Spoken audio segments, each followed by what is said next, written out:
మీ దర్బాబు జబర్దస్త్ నా journey YouTube ఛానల్ని మీరందరూ సబ్స్క్రైబ్ చేసి ఫాలో చేసి లైక్ చేయండి, షేర్ చేయండి. ఎందుకంటే జనరల్గా మీరు బ్రషింగ్ ఎలా చేస్తారంటే ఇలా రుద్దేస్తూ ఉంటారు, ఇలా రుద్దేస్తూ ఉంటారు. బ్రష్ ఇలా రుద్దడం కరెక్ట్ కాదు అసలు. ఇలా రుద్దినప్పుడు ఏమవుతుంది అంటే పైన ఎనామిల్ అనేది ఒకటి ఉంటుంది, పంటి పైన అవుటర్ స్ట్రక్చర్, ఆ ఎనామిల్ అనేది అరిగిపోతుంది.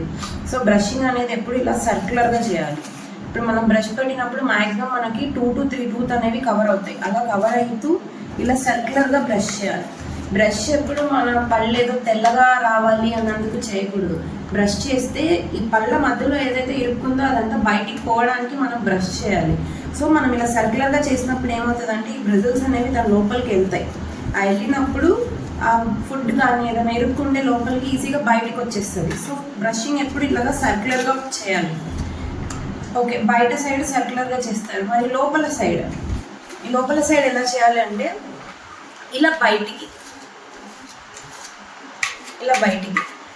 లోపల ఏదైనా ఫుడ్ పార్టికల్స్ ఏమైనా ఇరుక్కున్నా బయటికి వచ్చేసేలాగా ఇలా బయటికి చేయాలి. ఓకే, ఏదైనా ఫుడ్ తిన్నప్పుడు వెంటనే పుక్కిలించుకోవడం, కాఫీ టీ తాగినప్పుడు నోరు పుక్కిలించుకోవడం ఇలాంటివి చేస్తే పళ్ళు అనేవి కలర్ స్టెయిన్ అంటే బ్రౌన్ కలర్లోకి స్టెయిన్ అయిపోతూ ఉంటాయి కదా చాలా మందికి. అలా స్టెయిన్స్ అవ్వకుండా ఉంటాయి, కలర్ మారకుండా ఉంటాయి.